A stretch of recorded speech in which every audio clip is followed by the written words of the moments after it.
Hi there everyone, welcome back to On the Flip Side. My name is Adam Schaumacher, your host, and today we're going to be doing another workbench video. This is a 1989 Peavey Tracer in the pink with blue and yellow splatter finish. It's been through the ringer a little bit, picked this thing up, and needs a little bit of work. It's kind of ugly. You can see some imperfections and dings and yeah, just little scuff scratches, all of that. Very filthy fretboard all the way up. And I have not done much to this since I've picked it up because I've been waiting to film. But I will go through what I have done with it in just a moment here. But yeah, this is the second video that I've done at the workbench now. Really enjoyed making the first one, and really thankful for the people who watched. So I'm going to get the other camera going here in just a moment, and we are going to fix up this 1989 Peavey Tracer. These things, pretty damn cool. I've had a couple of these guys now. The last one I had was the Floyd Rose version. Whereas this is just your normal, like, Strat style trem. But yeah, not too much else going on with it other than it is just real filthy. Haven't checked the electronics on it yet, but I'm assuming there's going to be some little weird things here and there, because these are definitely not the stock pickups.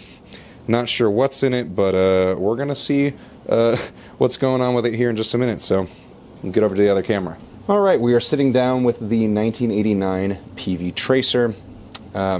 Just going to go through and clean this thing up. I had mentioned that I had done a couple of things to this already, that being I loosened the strings up just so that I wouldn't make the neck any wonkier, and I also made a truss rod cover. And I ended up doing that off of camera because the process took quite a while. Basically, if you remember from the last video, I had these leftover scraps from the Strat pickguard, and you always want to kind of keep these on hand because they're handy in this situation where, you know, you just need something to cut so you can, you know, have in this case, a truss rod cover.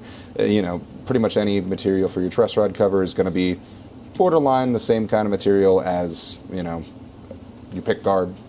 So, went through, just cut out a little template for the truss rod. Looks like that. It's one of these priority mail envelopes. You can grab these. I ship with USPS a decent amount, so I grabbed a few of these, and this one is kind of my, you know, if I need to make a quick template for something, I can use that. So we cut out the truss rod shape, just a little triangle, the tip cut off, like a rhombus, something like that. Popped it under here and kind of made it work as best as I can. And then took the pickguard material. We made a little truss rod cover out of it with my scroll saw. And then just a little bit of wet sanding. And it is not the prettiest, but it is functional. I'll show you that there, and I'll show you that there. So that'll live up there. I've taken it back off because I'm sure we're going to need to adjust the neck a little bit. But without further ado, let's just get into this. Let's just clean this thing up. I think my air conditioner is running right now because it's hot as balls outside. It's like 90 today. I know I'm wearing a hoodie down here. It's because it's pretty cold in the basement. But yeah, if you hear some noise, it's just the AC. Don't worry about it. We'll see how well this mic does with that. I might not even need to worry about that. But hey, we got the strings snipped. We're just going to go from here. I've been really looking forward to digging into this one because I don't usually see maple fretboards get this, frankly, disgusting. And I've been kind of interested in trying out some different ways of cleaning these up. Because normally, I can just use some, like, you know, Formula 65 cleaner or some guitar detailer for Music Nomad, or like usually I'll get like the one spray, but that's what I have right now, and I'm going to use it because don't like wasting cleaning supplies. But most of this crap is going to all do more or less the same kinds of things anyway, so, you know, each of these things have their own little specific uses, but they will all kind of do similar stuff, you know. Cleaning this stuff off, it's a minor abrasive and some elbow grease, and it's kind of 99% of it. That last percent is just kind of finagling and seeing if, you know, there's any other ways that these things like to, you know, get cleaned up with the specific finish or wood or whatever you got on it. Anyway, I'm going to take this back cover off so I can actually get these strings out of here.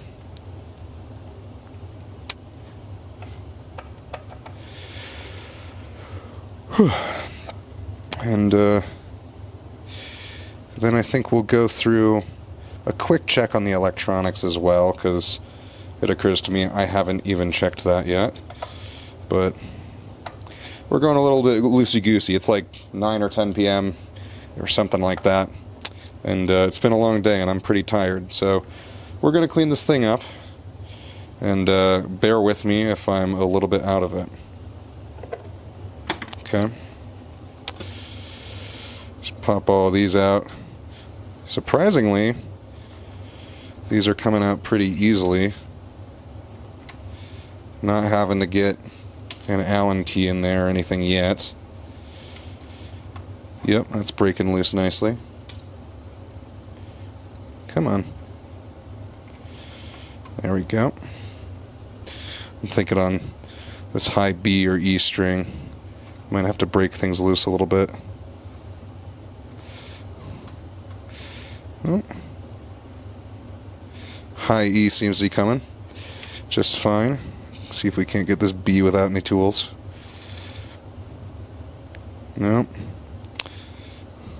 There it is, just that high B. Let's see. Pop that loose a little bit there. Hoping this microphone placement isn't overkill. I'm not making you guys deaf with the volume on it, so I feel like it's a little bit close. But it's fine. Okay. Got the strings out. I'm just going to plug this thing into the amp real quick and just see where we're at. Looks like it's got a barrel jack that is having some hard time staying in. So hopefully don't have to replace that, but if so, not a huge deal. Volume's good, tone's good. Also swapped some plugs around so I can actually have the amplifier plugged in and the light, so there you go. That's good. Tone knob seems to work. Yep. Middle position's good. Very good. Alright, electronics seem like they all work. A little bit of static, but that's workable. And we'll clean that out too. Ooh. Strap button, pretty damn loose. Tighten that up just a skosh. Let me check the angle on this GoPro. Okay, yeah. I didn't actually look at the GoPro before I pressed record and just assumed it was in the right position. Luckily, we're good. But it would have been pretty annoying had that recorded not the bench or not a full viewing angle. Let's see, those are different color screws. That's always a good sign. It definitely looks like a non-original backplate on this guy, as there are 2 sets of screw holes.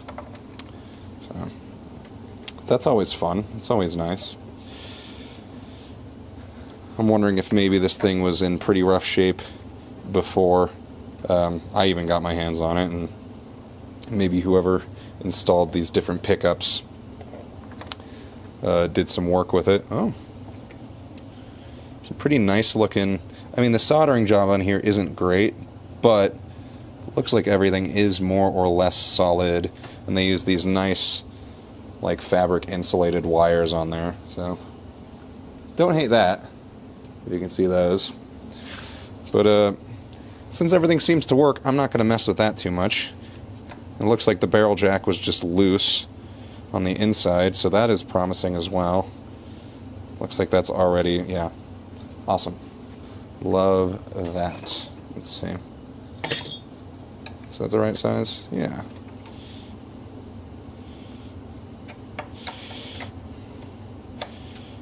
There we go. Yeah, barrel jacks are one of those things that I didn't really get when I first started doing like guitar repair stuff.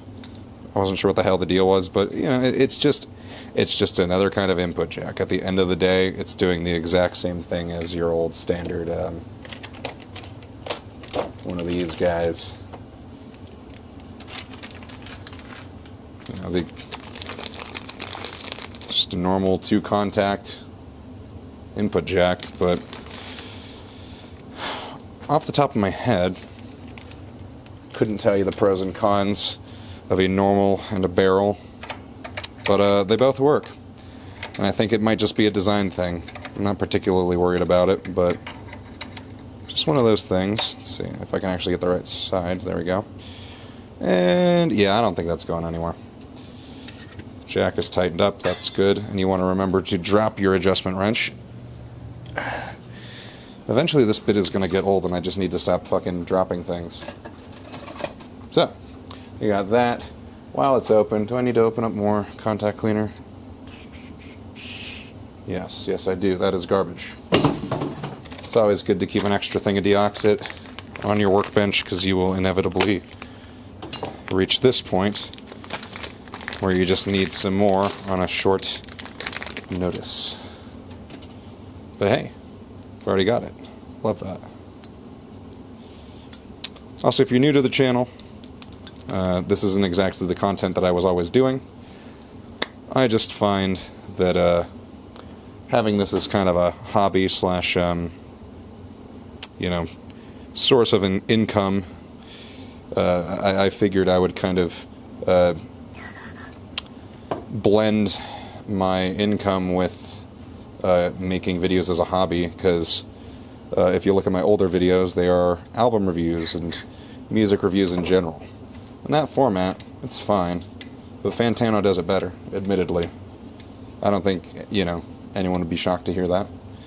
And I just got kind of bored of that format, so I am now doing these because, damn it, I like doing these a lot more. And even though I may not sound super stoked right now, I'm just tired. But that's okay. And I don't really need to hit much of this on the outside with contact cleaner, but sometimes I just kind of like to hit some of the solder points, and maybe some crap has just got lodged in there, but I'm sure it'll be fine. And I'll just plug this back in, and I'm sure it'll be way less noisy. Oh yeah. Brilliant. No more electrical work needed. Love that. That being said, I am curious what these pickups are. So at the very least, I am going to pull out this humbucker and probably this single coil if those screws aren't stripped, which they look okay, but there's been so many times where I go to pull out pickups and the height adjustment screws, or just whatever you need to actually pull the damn thing out, are just like totally screwed up. And yeah, we'll see if I can actually get this one out. Humbucker should pop out nicely. These seem to be in fine shape. I suspect this is a DiMarzio or something, but it could, you know, it's also very likely it's just some no-name pickup brand, and, you know, this thing was gutted at some point and just needed an pickup. Oh, hey, that's a DiMarzio. DiMarzio DP155. Not sure which model that is specifically, but that's an F, so that is a Floyd-spaced, or an F-spaced pickup. I'm going to take a picture of that for later, just in case, and probably throw that on the listing as well. But I'm assuming it's some kind of super distortion situation. That's pretty typical for DiMarzio. And then let's see if this one will come out.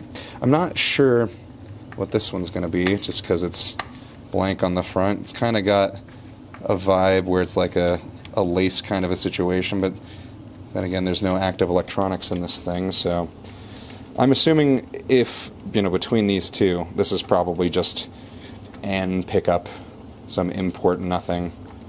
But who knows? Maybe we'll be surprised. Maybe this will be something good. These are the kind of guitars that I really like, where someone's already kind of fucked with them a little bit. Because you really never know what the hell you're going to find in these. Part number, patent. You know, I think this actually... Actidine, international patents pending. I'm not sure what that is. But it looks nicer than a standard single coil, so I'm going to take a picture of that and figure that out later. Actidine General International Patents, part number 029762. I'll get these springs over here and show the camera real quick, just so you guys can get a little better view. And if you know what kind of pickup this is, let me know in the comments. Really similar to a lace, like with the little grounding points on there and contact points. I'll show it to this camera as well. So if you know what kind of pickup that is, leave it in the comments. By the time of editing, I may have already figured out what the hell it is, but just for funsies, if you know, you know. Leave it in the comments. Could be fun. I am actually going to clean up some of this while these pickups are loose so I can kind of more easily get under these things. I'm also going to pop these off, again using the double wrench method, which I've definitely patented.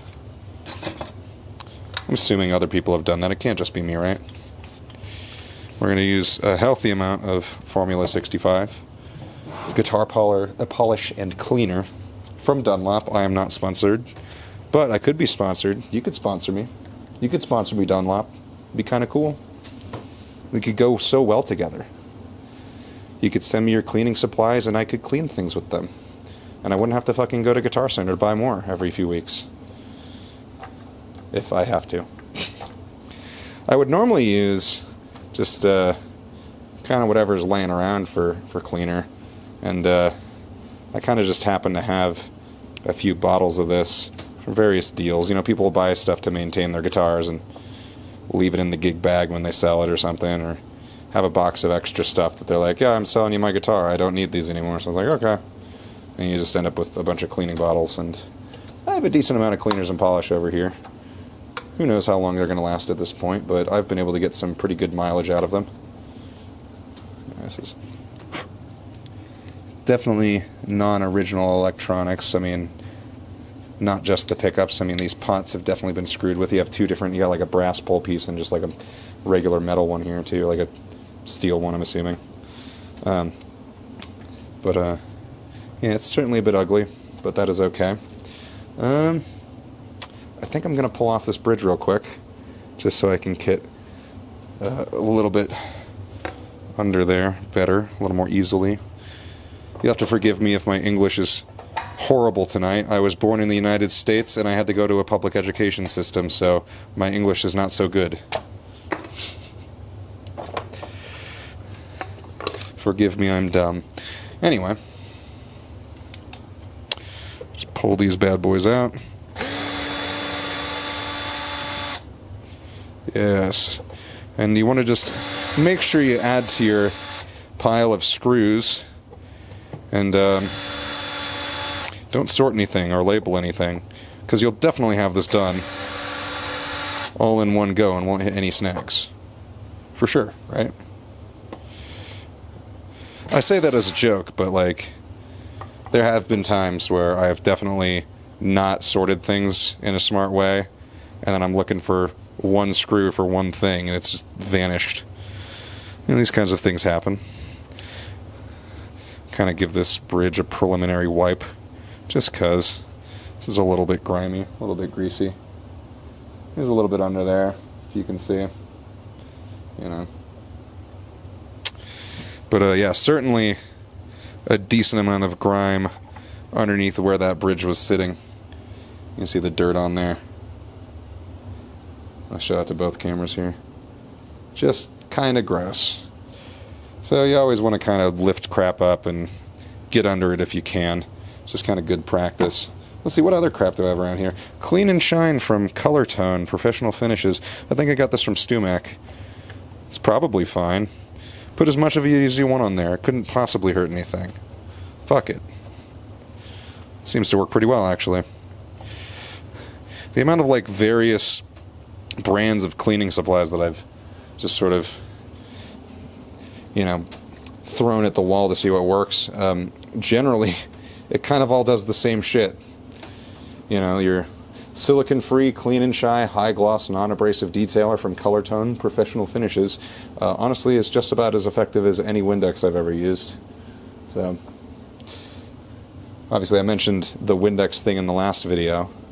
No one's given me crap about it yet, but I'm sure if you know, you know. It's one of those things where certain people will get up in arms that there are certain ways that you need to clean instruments and take care of instruments, and then there's people who actually play the damn things. You know?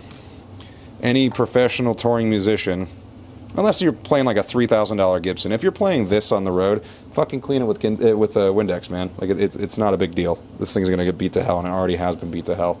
But yeah, you know, if you're buying and playing on like a new Gibson Supreme or a Fender Ultra or something like that, yeah, fine. You know, spend your money on your $20 bottle that's this big of cleaning crap. But you know, all this shit, be it your Formula 65 or your clean and shine detailer, it does just kind of the same stuff. I wouldn't worry about it. And cleans up pretty nicely. Not too worried about that. I had another bottle around here that was like a bigger spray bottle, but I seem to have misplaced it because it's such a general purpose cleaning thing, because I think it was just Fabuloso and water, that I must have been cleaning something else around the house and I've misplaced an entire spray bottle. But yeah, it is what it is. And you know, I'm actually going to grab the 91% isopropyl alcohol, your Amazon Basics isopropyl alcohol, for when you've forgotten something at the store, but Amazon will bring it to you at 9 in the morning anyway, so you just order it at 2 in the morning and assume that it will show up, and it usually does. I find isopropyl alcohol is good for these little stubborn stains, especially on stuff like pickups. Oh yeah. And that's coming right off. I think with the other stuff here, everyone wants to make their cleaning supplies really like they don't want you to hurt your finish at all, and I get that, but most of these are meant to go through the ringer and be left on the jam space floor.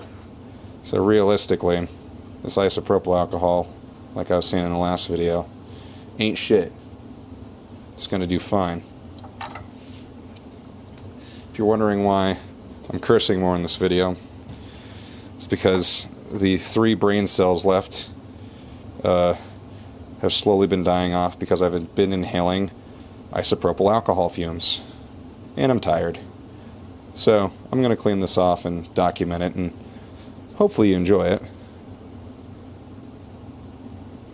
It is getting most of the way off. A little bit of discoloration. Looks a lot better than when we started though, so hey, that's okay. Pop that back in the right way. Maybe even wipe out this cavity a bit because there's a bit of grime in there. Oh yeah. Oh yeah, bud. Oh, she's filthy. She's disgusting. Absolutely vile. Okay. Oh hey! Now that I've cleaned this off, there's a faint glare. It does say it's a lace sensor. F-E-N at the beginning. F-E-N-S or F-E-N-C. But it's F-E-N something and then lace sensor. So these are lace, or this is a lace pickup. That's nice. You know, I bet you once this thing is all plugged up and ready to go, it's going to sound pretty badass then. So lace sensor in the neck. DiMarzio, probably a super distortion in the bridge. You kind of can't go wrong. I'm assuming it's a super distortion. I haven't looked this up, obviously. This is literally the first time I've seen any of these pieces. This is the first time I've pulled this apart. I'm going to use some of this isopropyl alcohol on this DiMarzio as well, because there's a little bit of discoloration, but I'm not assuming it's going to come off super well, but might as well try and get some of it off. Okay. That is significantly better.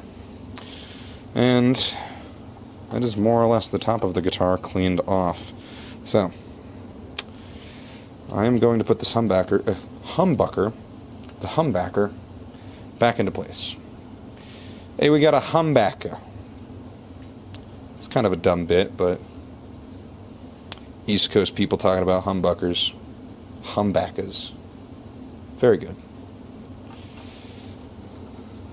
Screw that bad bitch back into place and forget it ever existed. So yeah, some kind of lace sensor in the neck there. Can't quite read past the first bit. I don't think this will pick up on the camera well. Fen lace sensors. Fen something lace sensor. I'm wondering if maybe it's like some kind of signature model pickup that someone had laying around. They just threw in there. If it works, it works. I'm a big proponent of the stance of if it works, it works. I think that is the way to go about most of the stuff. Hence the Windex and the shit talking about the guitar polish and cleaner. It's all the same shit. And again, if it works, it works. And this is why you should hire a professional.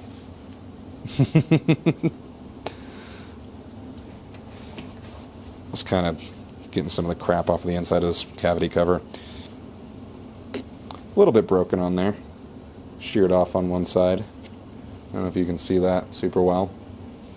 But I'm going to just pop that cavity. Oh, probably should secure the neck pickup. Whoopsie. Might be a good idea instead of letting it flop around. I'm sure that I haven't already damaged it. It's probably fine. Actually, before I secure that, I'll test the electronics one more time and just make sure I didn't accidentally fuck up a soldering joint or something, but I'm assuming it's going to be fine. Because the best part about this stuff is it usually is. There's not a whole lot that can really go wrong with guitar maintenance when you're talking about, you know, guitars that aren't in the several $1,000s price range. It's a Peavey Tracer. These were guitars that were meant to be beat to hell, and god damn it, we're gonna make this thing rock. And maybe treat it like an expensive guitar. No, we're not. What am I talking about? This thing is supposed to rock. It doesn't need any of that fancy shit. I'm gonna bathe this thing in Windex. If I had Windex. I probably have Windex somewhere. But for the purpose of this video, not taking any longer to get up, I'm not going to worry about hunting any down. Okay. Lace sensor something in the neck. DiMarzio Super does something in the bridge.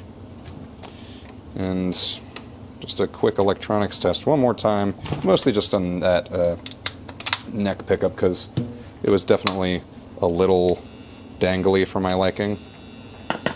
And it works. And A and B works. And position 1 works. I love that. Beautiful. So, get this all buttoned back up with the black screws, because there is all different kinds of screws that have been used on this thing. We got black screws, we got chrome screws. Wouldn't surprise me if there's brass screws somewhere on this thing. Maybe these screws are already brass and they're just painted over. Who knows?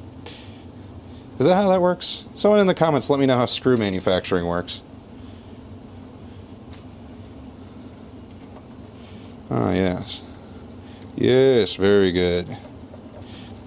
I'm wondering what this hole in the back of this pick guard is for. I'm thinking it's just so that it's easier to take it off. But then again, it wouldn't surprise me if someone put an input jack there at one point. The recording stopped for a moment. This camera has a tendency to get to a certain point and it'll stop the recording because I think the file size gets too large, but I've been pretty good about catching it. Oh. There's one mismatched tuning machine on here. There's like a vintage Schaller or something there on the B string. I don't know if you can see that. I'll pop it over to this camera as well. You can see the screws in the back there. Don't match the rest. And it says Schaller on it. But hey, it's the same style other than that, so that's good. Kind of cool. So that's a little bonus right there, because that's probably a nicer tuning machine than the rest. And you know what? The B string likes to go out of tune the most. Or at least that's what I've found. So yes, I think this is just a non-original cover. Like I was saying, there's 2 sets of screw holes in this bad bitch. If you look at that. There's 12 screw holes for a back plate. This back plate only has 6 screw holes. So, yes, simple deduction of reason, simple logic dictates that that is not original. I am very smart. I don't know if you've noticed. Let's see. Brasso's fallen over. I don't know why that's still on my workbench. I haven't put that back because I haven't gotten to it yet. Which is crazy, because I should have. But here we are. A week later, and the Brasso still lives on my bench. But you know what? That's okay. I never claimed to be good at this. Only that I liked doing it. And that's an important thing. You can do things that you like, even if you're bad at them. Or if you're okay at them. I think I'm at least okay at this. But, anyone can do this stuff. You just gotta sit down and, you know, start tinkering. And have probably a couple $100 worth of tools. But then again, most of the stuff is pretty damn affordable. It's not like there's some high bar of entry for most of this. I know I said I used a scroll saw earlier, but, you know, Facebook Marketplace is like $50. You go to the weird part of town, some homeboy sells you his scroll saw out of his garage, and you hope you don't get stabbed. But then afterwards you have a scroll saw, and frankly, I love that. I think that's great. Alright, how's this bridge? It's a little grimy. That won't do. But what can I do? What do we got here? Am I going to pull this apart? Yeah, I should probably pull this apart. Let's see. I'm going to lean this against the wall because I care. And that will be just fine there. Get this stuff off the bench because there's crap everywhere.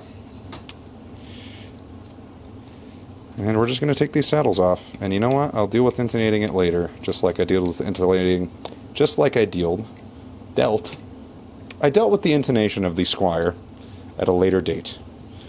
Which is to say, I did it like an hour after the video was recorded, because frankly, it's kind of a boring process. And it needed to get done, but I didn't feel it was super necessary to do it on camera. Well, and you want to make sure you tip over your bridge, because you have to itch your nose. Very good. Another screw.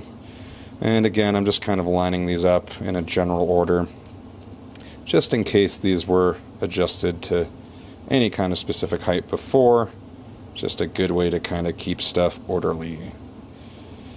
Yes, yes, very good. And gotta be careful not to lose any springs, and if you do lose springs, you just blow your own head off. Very good.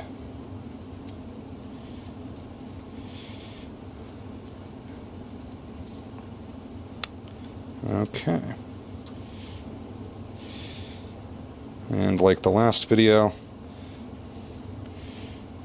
throw that on there, and yeah, let's use more of the Formula 65. I like spray bottles. You know, you get, if you're just kind of dripping all this other crap, like the Clean and Shine, it's got this sort of like run it along and wipe it off kind of thing. I don't know if I like that. I like spraying it all, and it kind of gets in the nooks and crannies for you, and I think that's much more convenient. Does not look like I'm going to have to use Brasso on this one. It looks like it's not nearly as tarnished as that other one, so that's really nice. Fucking, yeah, there we go. You know, just make sure that falls over so you can pick it up again. Very good. Make sure that's tight to the block. Yep. Not loose a bit. Love that. You know, the build quality on this Peavey stuff, pretty solid most of the time. Usually, I wouldn't even worry about this kind of a thing, but hey, we're making a YouTube video. You might as well just take the damn thing apart. Since we're here, again, just hit this stuff with WD-40, because you know what? These bridge pieces like to get rusty, again, because of the friends out there with acidic sweat. You know who you are. And I'm not saying Hasidic sweat, as much as kind of wrong of an implication as that is. It's still kind of funny, though. Sensitive topic. Let's see. And WD-40. Bam. Oh, yes. Beautiful. And you want to just kind of, yeah. I'm not super worried about precision. It's just kind of a bath. And those can kind of chill for a minute. Let's see, what do we got here? The body on this thing is more or less cleaned up. There's a few little areas I can get into here. Just a little spray. And a little bit of wipe down in the armpit there of that cutaway. I know it's called a cutaway, but it's kind of an armpit. I'm not sure if I'm going to need to take the neck off on this. I think I might just... let's see. This thing's straight, right? That might be a good thing to know. Straight as an arrow. God. Something about the 80s Peavey build quality, surprisingly good. Like, surprisingly excellent for the price point. And for a 24 fret guitar, in a Strat style, a Super Strat style body, with a 24 3/4 inch scale, it's pretty sweet. Gibson scale length on a Strat, I'm always a big fan of. Alright. I'm just going to start popping this thing back together. And yes, very good. It's just going to be a little bit of a process. Already moving very nicely. Not like it was too gummed up before. These things came apart pretty easily, but it's always nice when you can tell, even though there wasn't very much resistance before, there's even less now. I love when that kind of thing is a little more obvious. Ooh. And you want to make sure you get all the rust off with your screwdriver. Pretty common thing. Rusty bolts, rusty bridges. Hit it with WD-40. No one's going to complain about it. The pieces that need to move, need to move. Yes, very good. Let's pop that on. Nice. And there's definitely a little bit of excess WD-40 here, but that's okay. Oh, this one's got a little bit of resistance. Hopefully I didn't just cross-thread this. That would be really annoying.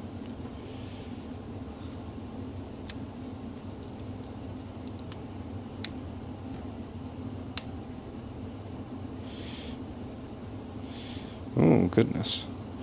Come on, buddy. Yep, we're good. Okay. Some was just a little gummed up in there. But now we are good, and I definitely didn't cross-thread anything. I promise. Although it would be kind of funny if I did.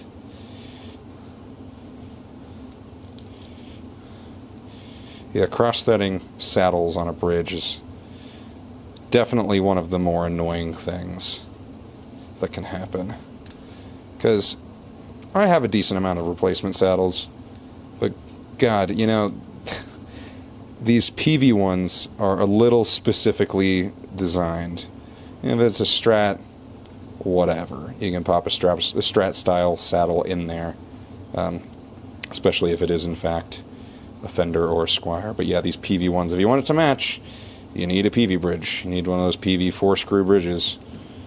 And just kind of pray you can find one for a reasonable price, because you know, actually they might have made this style of bridge a little bit longer. I feel like I've seen these on some of the more modern Predators, but at least up until the mid-90s.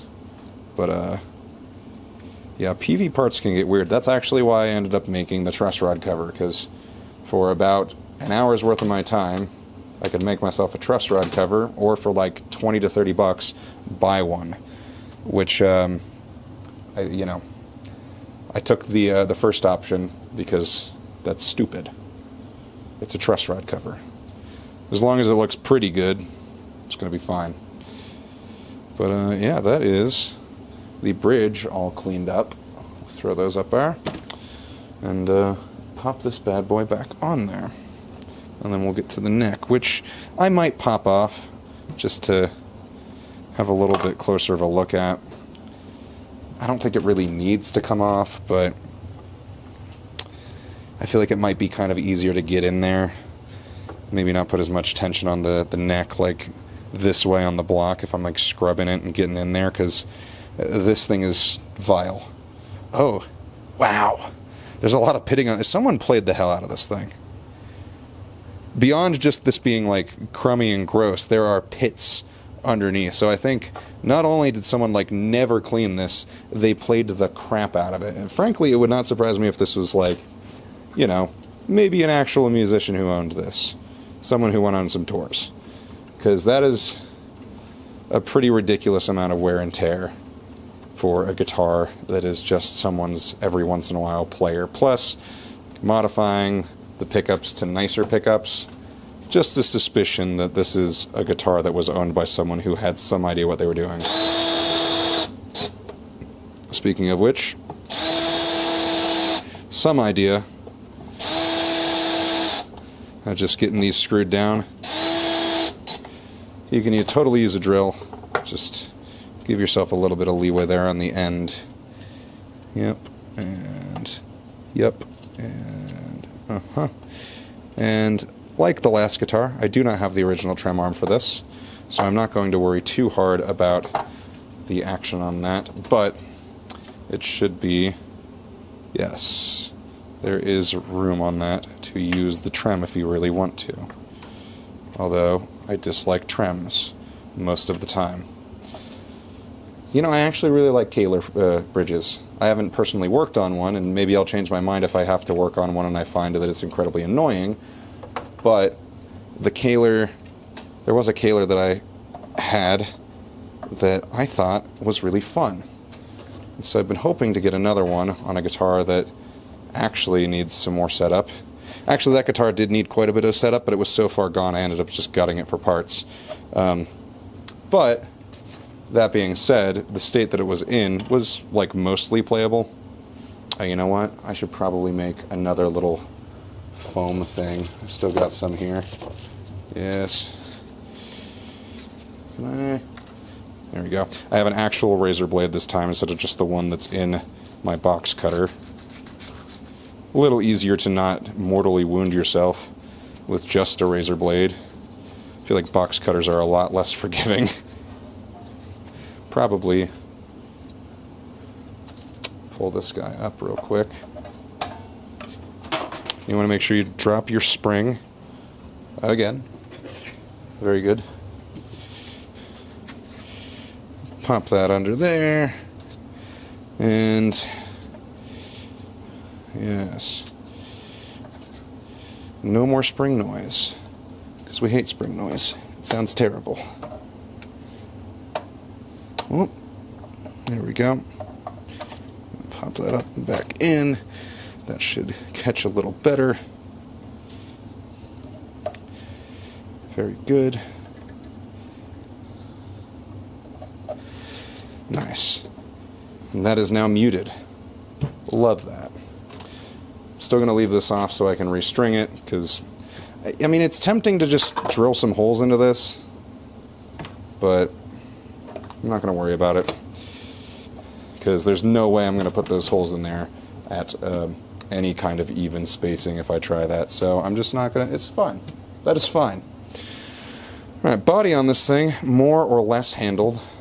I'm going to leave off the knobs for now, because I just feel like that's kind of appropriate. It's like a last minute, last touches kind of thing. Let's clean off the headstock a little bit more, shall we? I'm hoping you guys can get an okay angle on this, because it is kind of all the way over here. Let's see. I'm going to tilt this camera down a bit. Whoop! Make sure you can see the floor. There we go. Look at that. Isn't that pretty? Very nice. I know it's kind of a no-no in the YouTube world to adjust your camera while you're on screen and leave it in, but you know what? The point of these videos is as a documentation of my process, mostly to myself. And if people like watching it, then I'm glad. But, you know, at the end of the day, you got to do things for yourself. And that's one of the main reasons why I'm doing this right now. I think a decent amount of people liked the reviews that I posted. But frankly, that shit is exhausting. I don't have that much to say about music. But this, I can say nothing about all day. And if you like it, then hell yeah.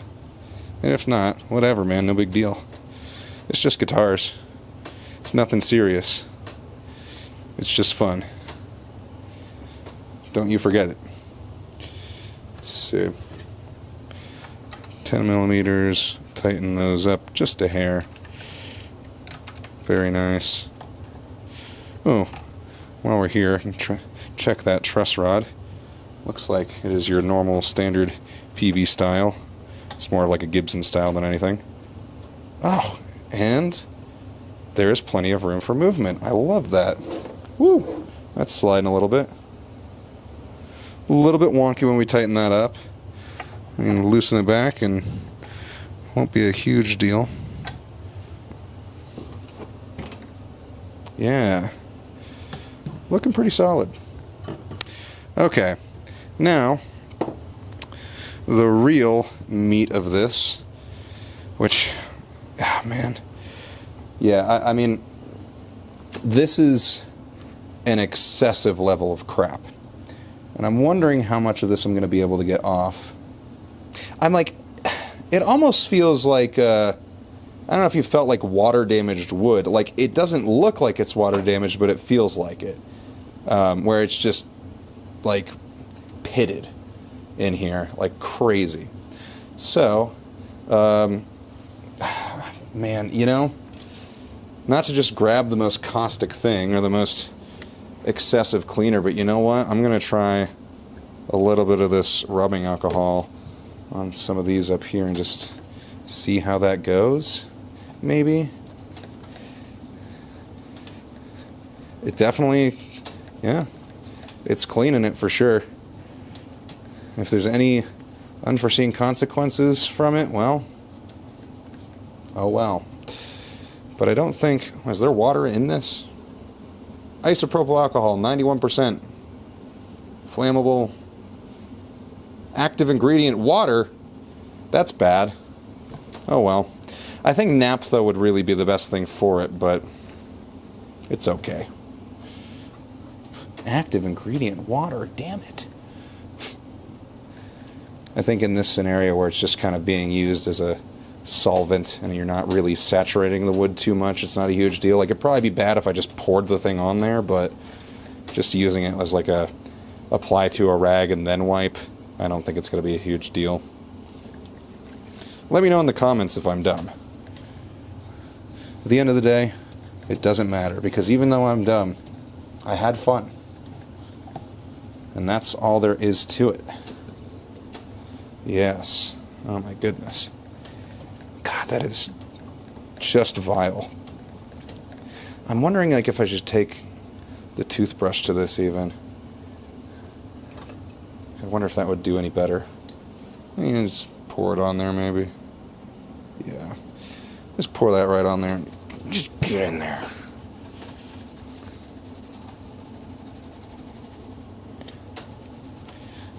I think this is one of those situations where the toothbrush is not going to be the play. I can tell that from about 2 seconds of using it. I think it's good for application. It's certainly going to loosen some of that up, but I think the rag might just be the way to go, and just a little bit of elbow grease. And that's okay.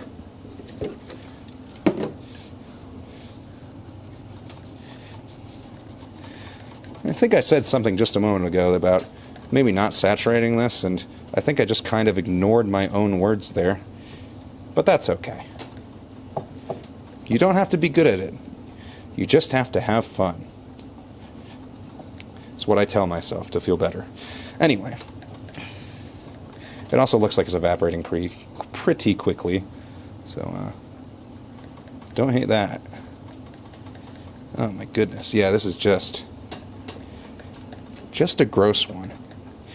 You know, I guess I haven't actually tried the normal cleaning products. I just jumped right to the isopropyl alcohol. So let's see. We got the Formula 65. What else do I have in here? Scratch remover, polish. That's probably not going to be good. Ultimate fretboard lemon oil, which would be good for, you know, if this was like an unfinished fretboard. We got this guitar detailer. Oh, you know, is that an empty bottle? Maybe. No, it's not. It's just a very low bottle. I'm going to grab a fresh rag, too. Oh, that smells kind of coconutty. Interesting. That works okay. I suspect it's mostly just the rag doing a lot of the heavy lifting, but at least it has a pleasant smell over the alcohol. Ah, yes. It's okay. I mean, geez. Now that is some schmegma, is what I like to call it.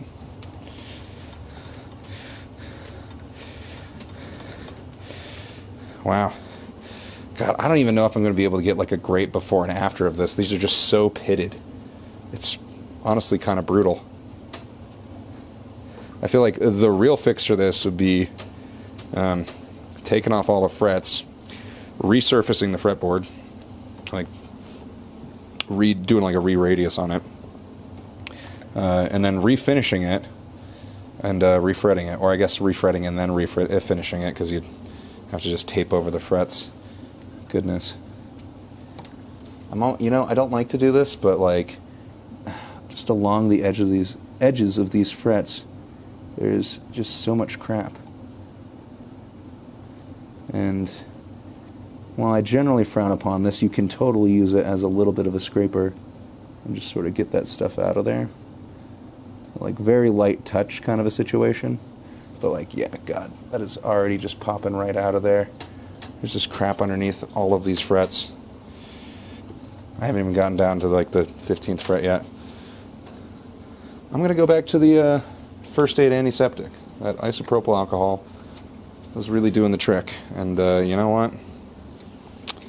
I like shortcuts. People say taking shortcuts is bad. And that might be true on things like surgery.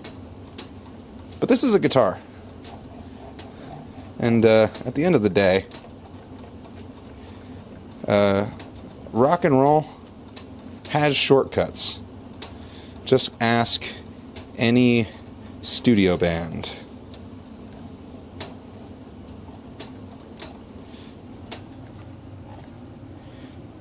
Ah, yes.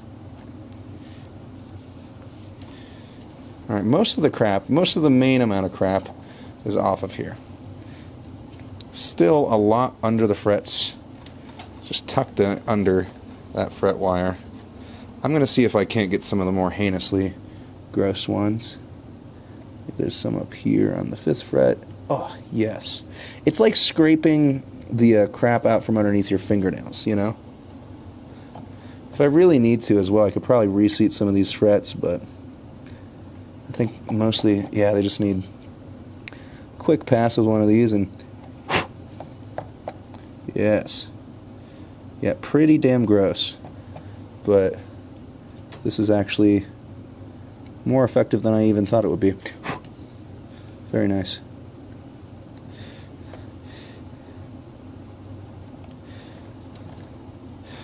Oh man, I'm wondering if this is one of those guitars where like I'm like going to want to sell it, but then like not really, because I do love me my Peavey stuff, and Tracers are pretty sick. The only reason I didn't keep the last one is because while I like Floyd Roses, I hardly actually use them. You know, I'm not out here throwing too many dive bombs except for the novelty of it. Oh my goodness! Wow, we got a system going now. Oh wow! I don't know if you can see that, but some of this crap that's caked under here is just coming up in like a. You ever seen like rolled ice cream? It's like that, but with like the crap you get under your fingernails, which is maybe disgusting. Maybe this is going to be an age-rated video from this X-rated content, but goodness, whew. I mean, if YouTube flags me for saying that there's X-rated content in this video, I'm not going to be surprised, but I am going to be annoyed. I'd say that's most of that. And you know what? I'm going to hit it one more time with this Music Nomad guitar detailer, because you know what? It smells like coconut. And that's kind of nice. And I'm going to just... You can wash these rags. There's no point in not throwing them away, even if you don't remember if you use them that much. I say throwing away, washing. I'm washing those rags. I'm not just throwing them out. That would be an insane thing to do. And you know what?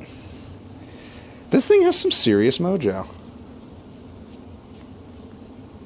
Yeah, definitely someone replaced the nut at some point, because that is not stock, but the action on it wasn't terrible, so I think I'm going to just leave it. Yeah, you know, someone played the hell out of this and I think gigged with it. It's too beat up, and like there's too many weird specific mods to it. That is my truth. Which is a silly thing to say, because I think that implies some other things, but I swear to God, I'm a rational human being with a brain. I can think a little bit, even if I think Windex is okay to use on guitars. Let's see, how's the back of the neck? You know, it's definitely not clean. Let's see. Another rag. Another bit of isopropyl alcohol. Maybe a little too much even, but, you know, is there really too much isopropyl alcohol? Perhaps.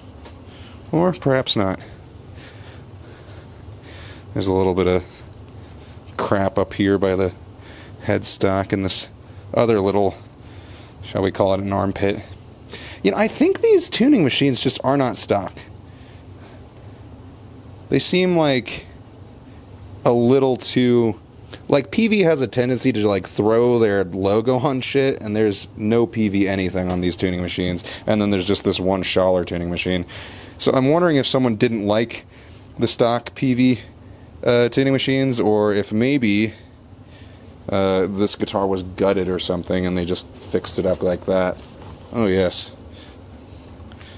This is kind of a relic that you can't really get without just like playing the crap out of something, or if you are, you know, an expert at relicking, like someone in the Fender custom shop or something like that. Still a little bit of gunk on this. 12th fret. Oh God. Yeah. Lots of pitting down on the 2nd, 3rd, 4th frets. Someone was just going to town up here. And in the 7th fret, 2nd position. Not a lot of shreddy wear though, which is kind of interesting. Maybe they just had a lighter touch. Who knows? But as far as I can tell, this thing is mostly ready to go. Not too worried about these tuning machines. They seem to function just fine. Albeit some of them are a little loose, but I can tighten those up real quick. Let's do that. Yes. Whoop. It's very important to stab yourself in the fingertip with your screwdriver. Come on, buddy. Is that... Oh, yes, of course. The Schaller tuning machine has a flathead screw for the tightening, but actually it's already pretty tight, so I'm not going to worry about that. The A and D string tuners need just a hair more. Yes. A little more on that D string tuner. Come on, buddy. There we go. Very good. Okay. You know, I'm not going to worry too much about the neck on here. I think we can throw that truss rod cover on and it'll be okay. And if I have to eat my words later on that, that's okay. It'll be kind of funny.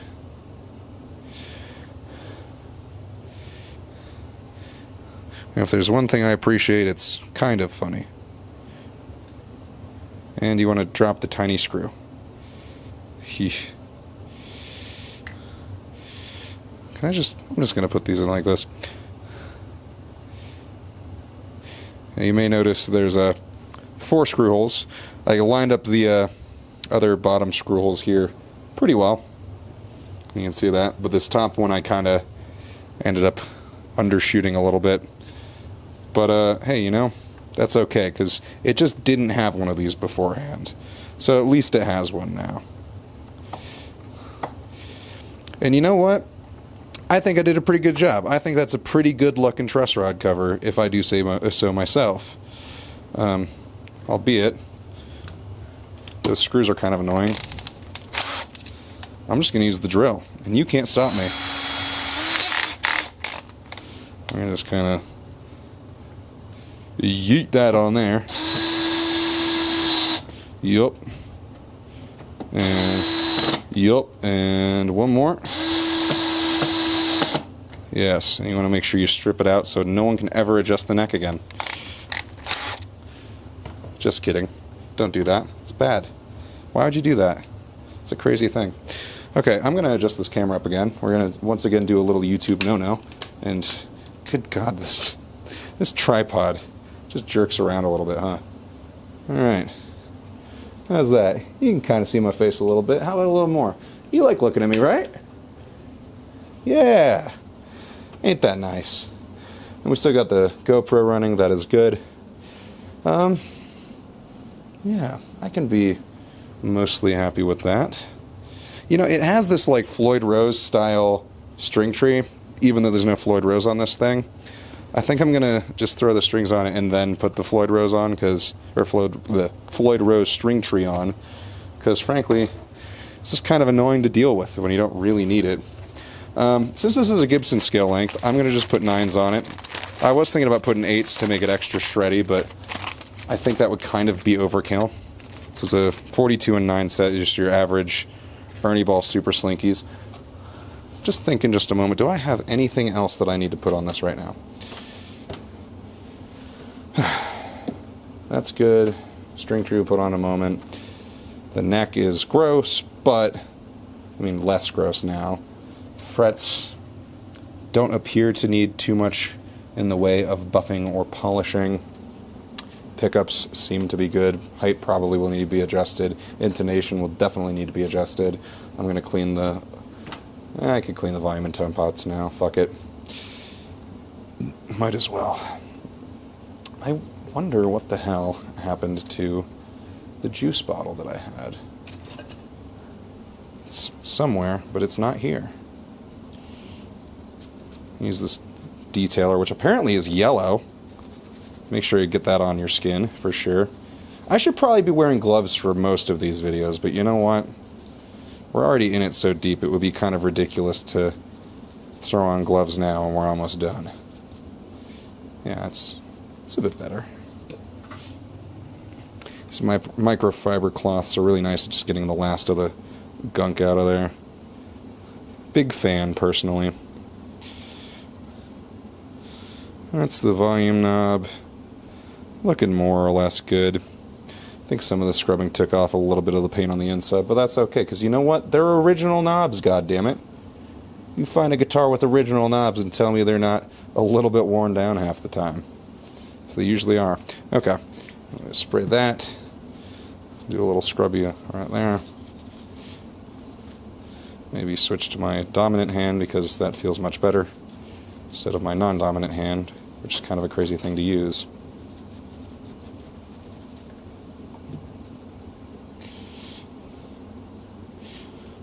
Very good. Very nice.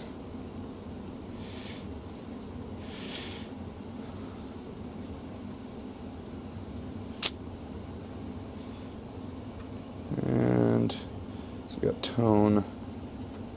Bam. Volume tone right back in the right place. Oh, God, this thing, I really hope this comes together and ends up playing just like so fucking nice. Because it's got some wildly good mojo on it. Good vibes for this guitar. I think this will be one for the champagne bottle to be brought out and smashed on the side of it like a boat. Obviously not a maiden voyage because this thing is beat to hell, but you know what? I think it's done a pretty solid job over the years just from looking at it. I feel like we got something cool here.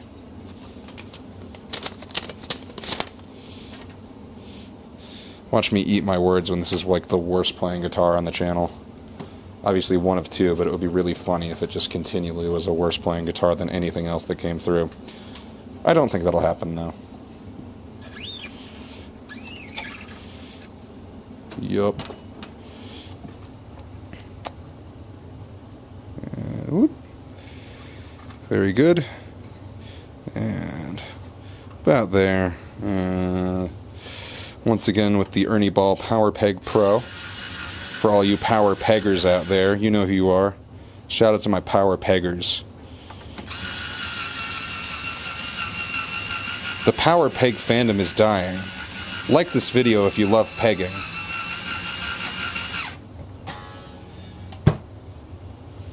$42, we got $32. Bam. Whew. That action I can already tell is going to be real lovely. Very nice.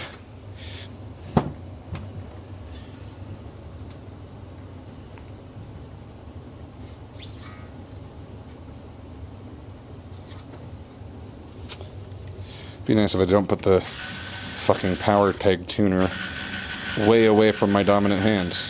I guess my off hand, I guess it makes sense that I'm putting it over there. Just out of habit.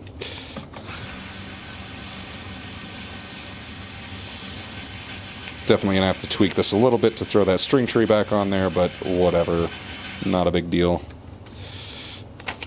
Just loosen the A string and the B string and pop it on. I'm sure it'll be fine. We're going to let these dangle like we're Tom Morello for a minute.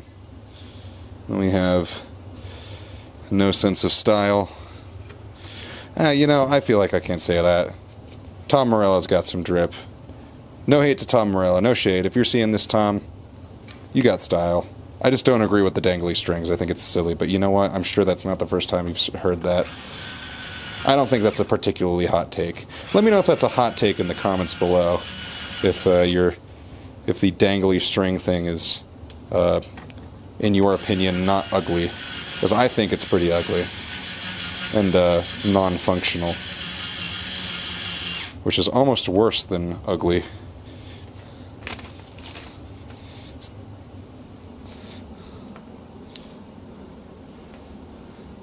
But then again, ugly on an ugly guitar. Like, this is a good ugly. It's not uggo. It's crazy that we came up with a worse word than ugly. Because I would so much rather be called like a slur than uggo. You know?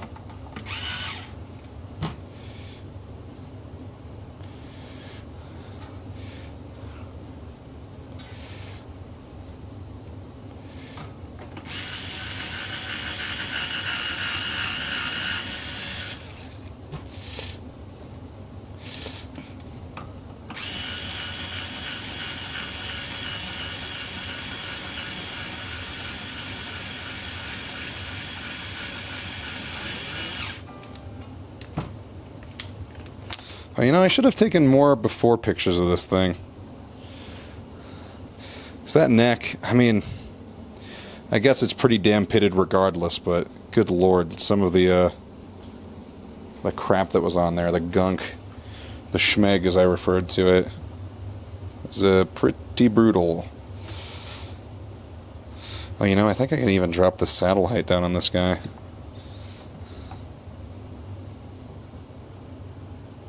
Come on. Is this even in? It's not in the right position. Very good.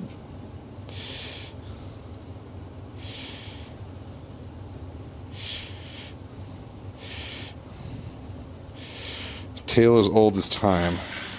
Tuning machine, tuning peg, not in the right position, not ready to receive the string. Position not assumed. Oh. I love this thing. It is so ugly. There's things in your life that are like that, right? It's hideous. I love it. People have those. It's not just me. I'm not the only one out here standing ugly. Let me know in the comments what your ugly thing is.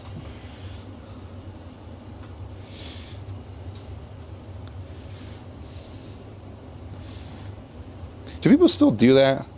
Let me know in the comments. Is that like a 2010 YouTuber thing?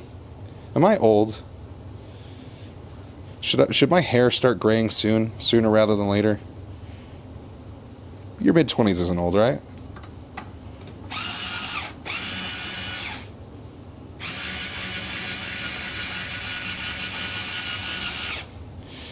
And tilt that guy up. Oh, yes. And I know I'm not doing the luthier's knot. Is it appropriate? I don't know. I don't care. I find the luthiers not to be annoying, and realistically, I rarely have strings have issues with slipping out, unless I am in the process of stringing them up already. And in that case, I try and leave a little extra slack, but usually it's not a big deal.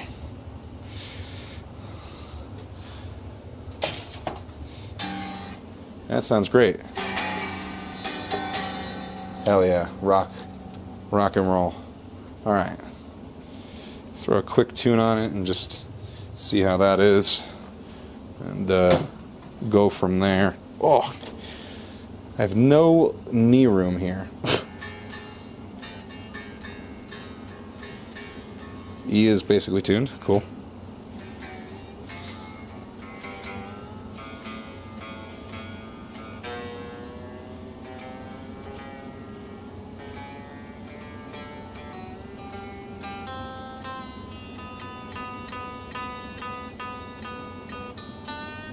Ooh, hello? Oh, it's that string tree.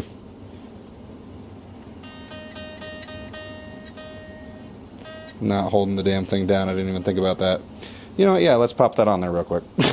If that's going to be a problem, probably wise to just solve that right now.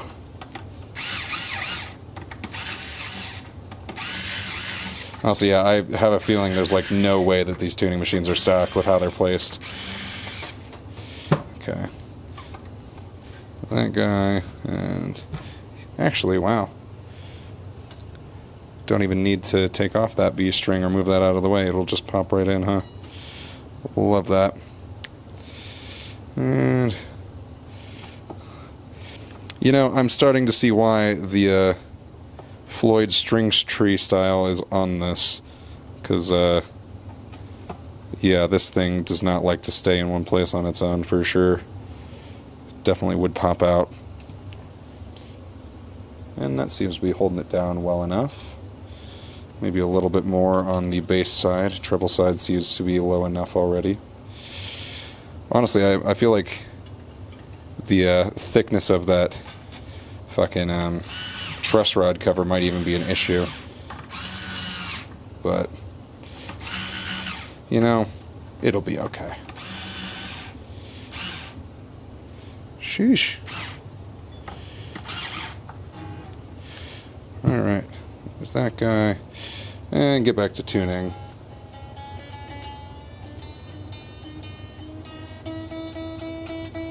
Starting with the high E this time, because I'm doing a little wild card.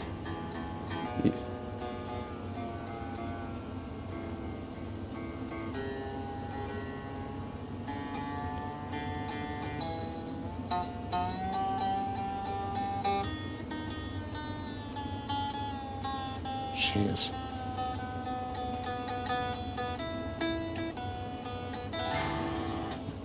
Okay. Looking pretty okay. Might even need to loosen that truss rod, which would be kind of funny to have to take the damn thing off.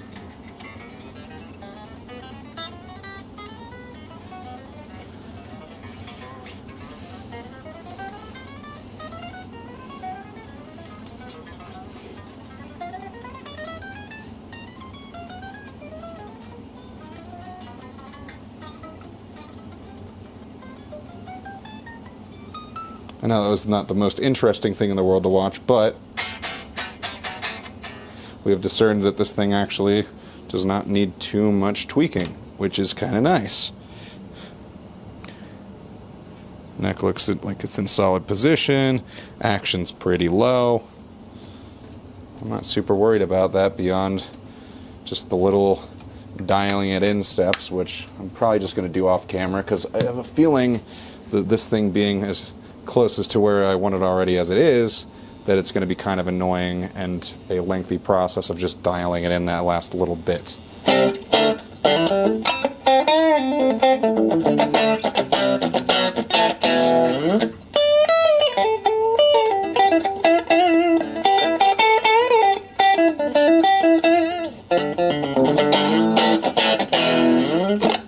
Yeah.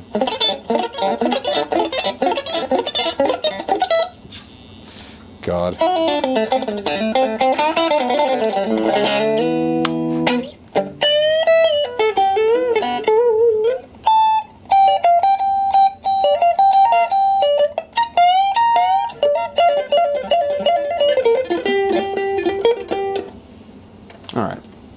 You know, plays pretty damn good. Intonation, definitely going to need some adjustment, but I'm actually really impressed with how little this is needed beyond that truss rod cover. And shit, I mean, even just through the Peavey decade, those pickups sound really nice. This is one where it is going to be kind of tempting to keep it because, frankly, I didn't really have that much in it. And goddamn if it doesn't have some mojo. Anyway, I'm going to sort of switch back to the main camera, probably for a little conclusion, I think. Now, I did forget to put on this back plate, which I'm just going to pop on now while we're doing our little final conclusion and little chat, I suppose. This thing's cool. I am fighting myself to try to not hold on to it, because it looks like an ugly birthday piñata and or birthday cake. It plays really nicely. It's got 24 frets. It's a Gibson scale length. And it's got some weird-ass mods done to it, so I'm not afraid to mod it any further if I would like to do so. So, I don't know if this is going to go up for sale just yet. I might hang on to it. I'm just going to see. So this may or may not pop up in the Reverb store. There's going to be some other stuff live there that I've been listing over the past few days. Some cool things. I've got a little custom 150 amp from the, I think, 60s or 70s that has some signatures on it from, I think, some of the people in Nathaniel Rateliff's band, possibly his signature. I really don't listen to enough country music to know, but that's kind of cool, so that's in the shop.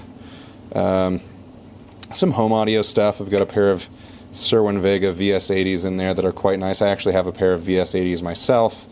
Got a good deal on these ones. They're actually in a little bit nicer shape, but mine that are more beat up have some stickers on them that I don't really want to part with. So I'm selling the ones that are nicer. As far as other Reverb store stuff, I mean, I'm updating stuff all the time. There's a link to that in the description below, and I would love if you guys check stuff out. I'll get stuff shipped out pretty quick. Other than that, man, yeah, thank you guys just so much for watching and supporting these builds. I think this guitar is pretty kick-ass. I might just put it up just so that I don't hoard more guitars, because I don't need to, and I've been pretty proud of the fact that I haven't been keeping too many of these things.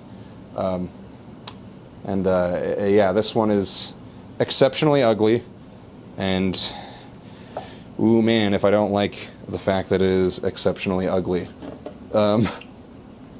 Anyway, yeah.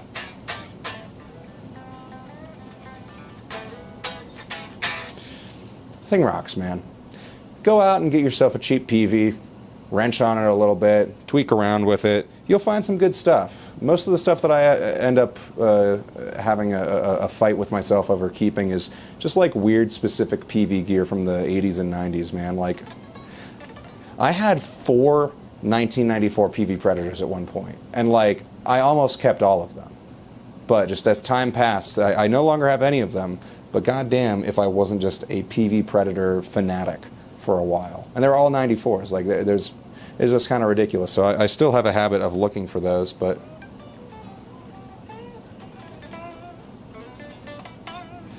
yeah. It's an 89 Peavey Tracer. It needed a little bit of work. We did a little bit of work.